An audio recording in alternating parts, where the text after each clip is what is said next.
మిత్రులారా, ఈ ఉత్సాహం మే 13 తారీఖు వరకు ఉంచుకోవాలి. ఎందుకంటే మన మ్యాచ్ మే 13 తారీఖు నాడు ఉన్నది. ఈరోజు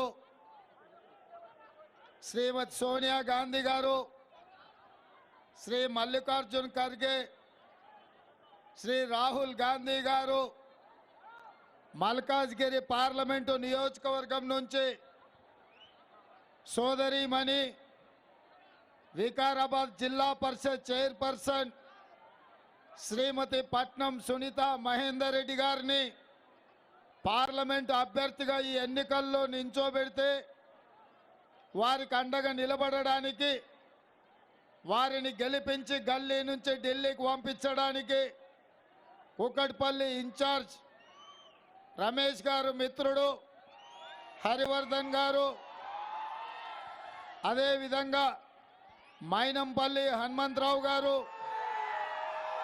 మాజీ మంత్రివర్యులు పట్నం మహేందర్ రెడ్డి గారు, కూకట్పల్లి నియోజకవర్గానికి సంబంధించిన నాయకులు సతీష్ రెడ్డి గారు, వేణు గారు, నాకు అత్యంత సన్నిహితుడు మిత్రుడు సత్యం శ్రీరంగం గారు, మిగతా నాయకులు, జిల్లా పార్టీ నాయకులు, మండల పార్టీ నాయకులు, డివిజన్ అధ్యక్షులు, మీ కుకట్పల్లి కోఆర్డినేటర్ వినయ్ రెడ్డి గారు, వేలాది మంది కాంగ్రెస్ పార్టీ కార్యకర్తలు అందరూ ఈరోజు సునీతమ్మను ఆశీర్వదించడానికి, కాంగ్రెస్ పార్టీని గెలిపించడానికి మా ఆడబిడ్డలు అందరూ కూడా వచ్చిండ్రు. వాళ్ళందరికీ మనస్ఫూర్తిగా ధన్యవాదాలు, కృతజ్ఞతలు. ఇవాళ మిత్రులారా, 10 సంవత్సరాలు చంద్రశేఖరరావు పాలనను చూసినాం. ఆయన పెట్టిన అక్రమ కేసులు, కార్యకర్తల మీద దాడులు, తెలంగాణ రాష్ట్రంలో జరిగిన దోపిడీని, వీటన్నిటిని దృష్టిలో పెట్టుకొని డిసెంబర్లో జరిగిన ఎన్నికల్లో తెలంగాణ సమాజం అంతా 4 కోట్ల ప్రజలందరూ కట్టగట్టుకొని కేసీఆర్ను బంగాళాఖాతంలో కలిపి ఈరోజు కాంగ్రెస్ ప్రభుత్వాన్ని, ఇందిరమ్మ రాజ్యాన్ని తీసుకొచ్చారు. నేను మీతోటి ఒక విషయాన్ని గుర్తు చేయదలుచుకున్నా. 2018 డిసెంబర్లో ఆనాడు జరిగిన ఎన్నికల్లో చంద్రశేఖరరావు కుట్ర చేసి కక్షపూరితంగా వేలాది మంది పోలీసులను పెట్టి నా ఇంటి తలుపులు బద్దలు కొట్టి అర్ధరాత్రి పూట అరెస్టు చేసి జైల్లో నిర్బంధించి ఆనాడు కొడంగల్లో ఓడించిండు.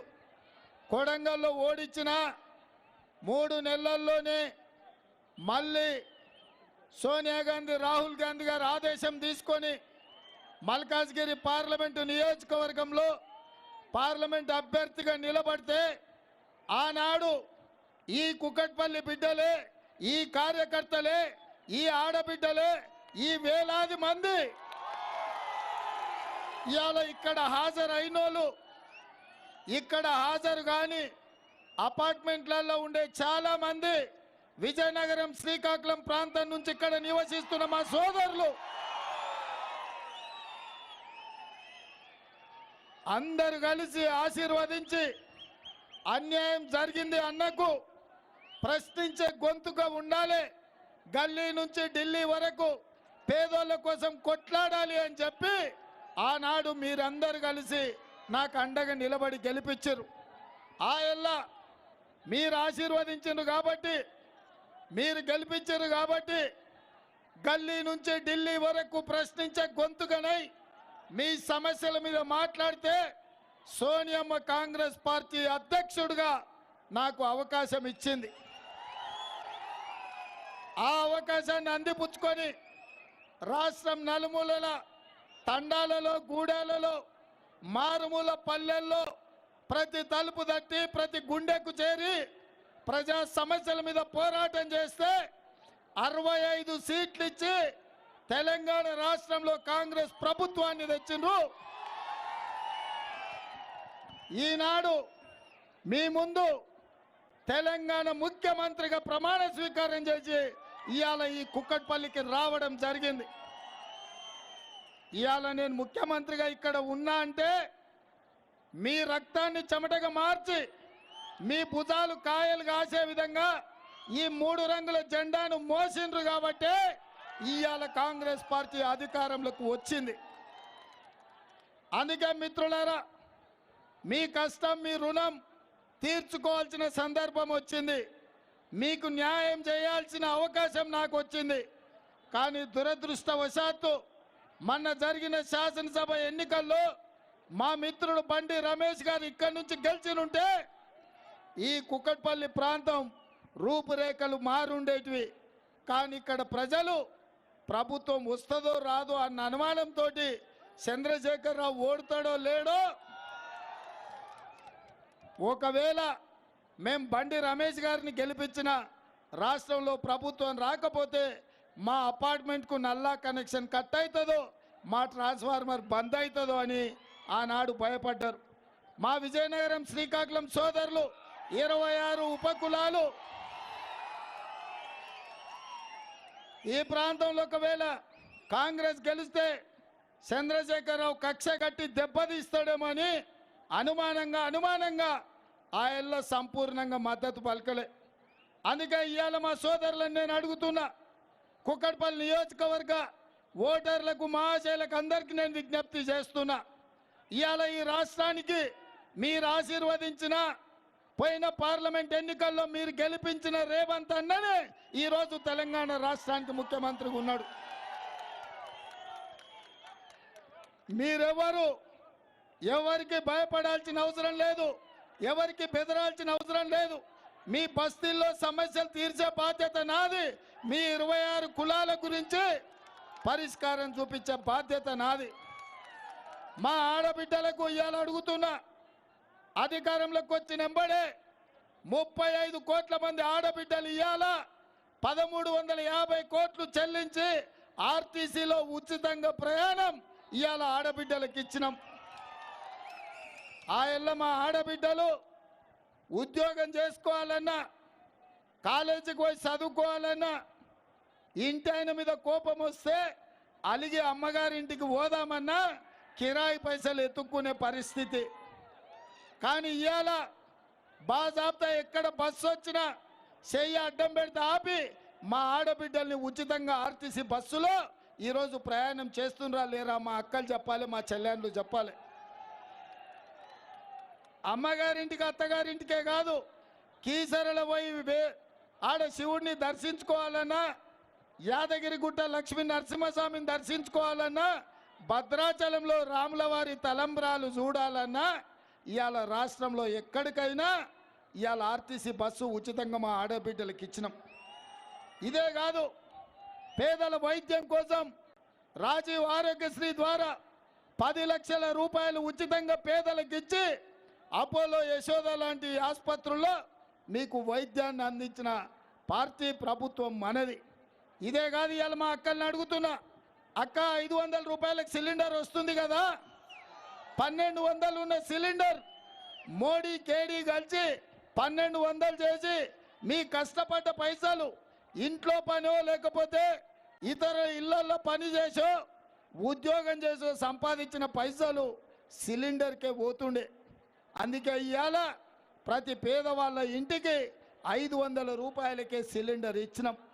ఇదే కాదు, మీ ఇళ్లల్లో ఉచిత కరెంటు కోసం 200 యూనిట్లు కరెంటు బిల్లు కట్టాల్సిన పని లేదు, 0 బిల్లు ఇచ్చి ఇవాళ పేదోళ్ళను ఆదుకున్నాం. 3 నెలల్లో వచ్చిన వెంబడే 30,000 ఉద్యోగాలు మీకు ఇచ్చినాం. ఇవాళ బీసీ జనాభాను ఇవాళ మనం లెక్క పెడుతున్నాం. 100 రోజుల్లో ఇన్ని మంచి పనులు చేసినాం.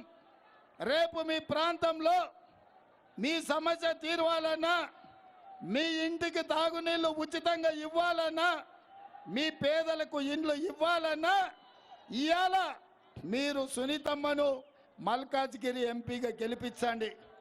మీ కుక్కట్పల్లిని అభివృద్ధి చేసే బాధ్యత నాది.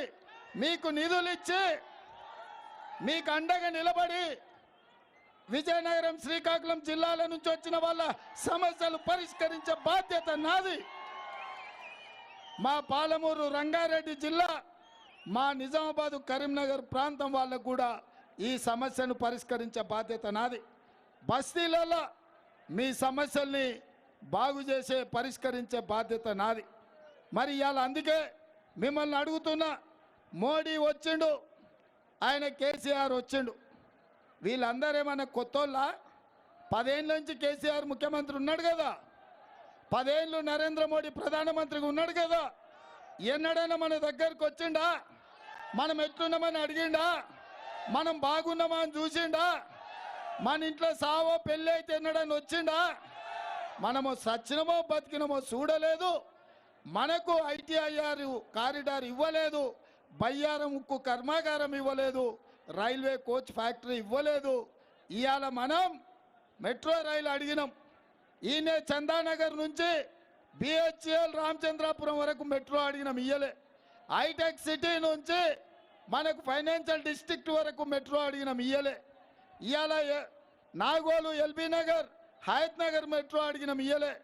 Nagole LB Nagar, OYC hospital, Chandrayaan గుట్ట అంతర్జాతీయ ఎయిర్పోర్టుకు మెట్రో అడిగినాం, ఇయ్యలే. మన Musi river development authority, Musi మురికి వాసనతో హైదరాబాదు ప్రజలు చచ్చిపోతుంటే మూసీ కన్నా నిధులు మహానుభావ అని అడిగిన మోడీ గారిని, అవి కూడా ఇయ్యలే. మరి ఏమి ఇయ్యని నరేంద్ర మోడీ ఇవాళ మనకేమి ఇచ్చిండయా? ఏమిచ్చిండు? ఏమిచ్చిండు? ఏమిచ్చిండు? మోడీ ఏమిచ్చిండు? బీజేపీ ఏం తెచ్చింది? గట్టిగా చెప్పాలి.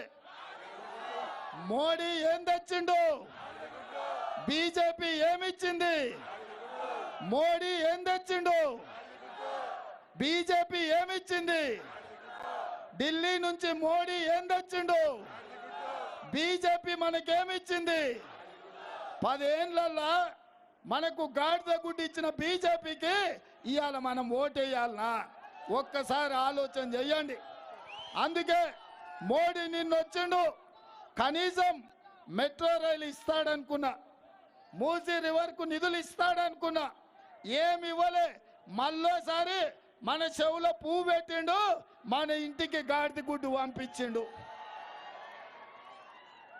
మరి బస్సులో ఆడబిడ్డలకు ఉచిత ప్రయాణం ఇచ్చిన కాంగ్రెస్ కోటేస్తారా?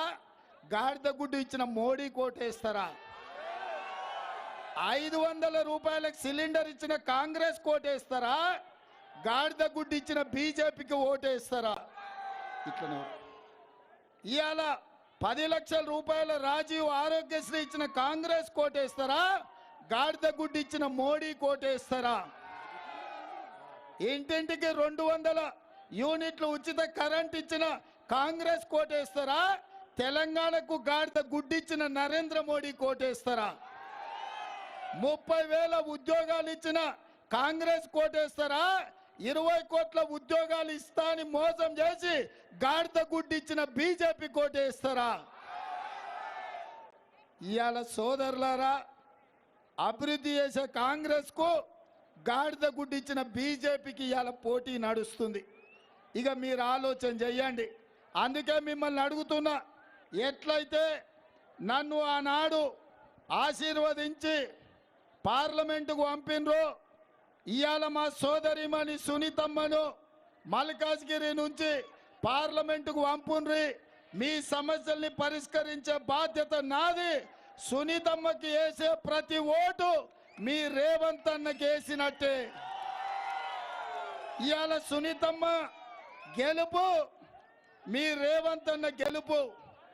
ఇవాళ కాంగ్రెస్ గెలుపు, ఆర్టీసీ బస్సు ఉచిత ప్రయాణం గెలుపు. బీజేపీ వాడే ఓటు గాడిద గుడ్డకు వేసిన ఓటు. అందుకే మిత్రులారా, మిమ్మల్ని అందరినీ నేను కోరుకునేది ఒక్కటే, మీరు అండగా ఉండండి. ఎమ్మెల్యే మన గెలిచినుంటే మీకు చాలా న్యాయం జరిగేది. ఇవాళ ఎమ్మెల్యే మనకు రమేష్ గారు ఓడినా మీ మధ్యలోనే ఉన్నాడు బండి రమేష్ గారు. కానీ అదే సునీతమ్మ ఎంపీ గెలిస్తే బండి రమేష్ గారు మీకు సేవ చేస్తారు, ఎమ్మెల్సీ మహేందర్ రెడ్డి గారు సేవ చేస్తారు, మైనంపల్లి హనుమంతరావు గారు సేవ చేస్తాడు. అట్లనే ఇక్కడనే దేశాలుండే దేశాల్లాంటి ఇక్కడ స్థానిక నాయకులు ఈరోజు మీకు అండగా నిలబడతారు. సునీతమ్మ ఎంపీగా ఉంటుంది, నేను ముఖ్యమంత్రిగా మీకు అండగా నిలబడి మిమ్మల్ని అందరిని ఆదుకునే బాధ్యత నాది. మరి మల్కాజ్గిరి నుంచి సునీతమ్మకు 1,00,000 మెజార్టీ ఇస్తారా? ఇస్తారా? 1,00,000. నేను 1,00,000 అంటే మీరు పక్కా అనాలి. 1,00,000 1,00,000 1,00,000 1,00,000 1,00,000 1,00,000 1,00,000 1,00,000 1,00,000 1,00,000 1,00,000 1,00,000 జై కాంగ్రెస్, జై జై కాంగ్రెస్. హస్తం గుర్తుకే, హస్తం గుర్తుకే. ధన్యవాదాలు సోదరులారా. ముఖ్యంగా మా ఆడబిడ్డలు వేలాదిగా వచ్చి మా సునీతమ్మని ఆశీర్వదించడానికి వచ్చినందుకు ప్రత్యేకంగా మా ఆడబిడ్డలకు ధన్యవాదాలు తెలియజేస్తూ, ఇట్లనే వేలాదిగా తరలి వెళ్ళి 13 తారీఖు నాడు కాంగ్రెస్కు ఓటేసి సునీతమ్మని గెలిపించాల్సిందిగా కోరుకుంటూ మీ అందరి దగ్గర సెలవు తీసుకుంటున్నా.